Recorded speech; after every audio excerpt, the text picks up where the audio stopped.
testing mo ni Busing yung ano niya, e-bike niya. So yung pinalitan natin ng controller. Galing pa itong namalinta. Huwag nang mag-alala, tara na, may solusyon ka. Sige, testing Busing. Ayan. Malakas daw madam.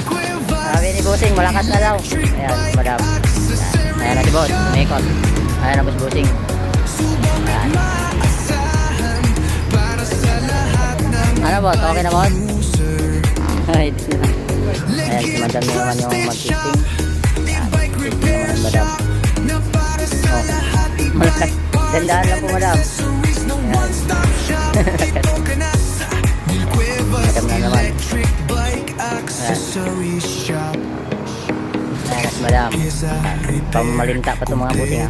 Ano madam, okay na po? Ano madam, mas malakas yan sa unan nyo? Okay na. Ayan. Thank you madam, thank you. Pamalinta madam no? Pamalinta. Ayan. Okay na po, yung meron si madam ha. Busing, thank you. Ayan po. Okay na po.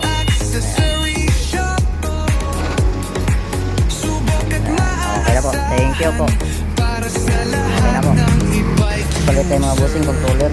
Ito, 1,000 watts nakalagay. Yung current niya, 30 ampere lang. 1,000 watts.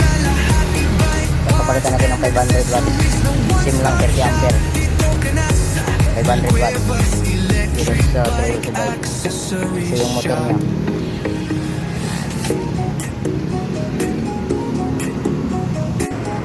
Ayan, sa service ni madam. Para malinta madam, ano?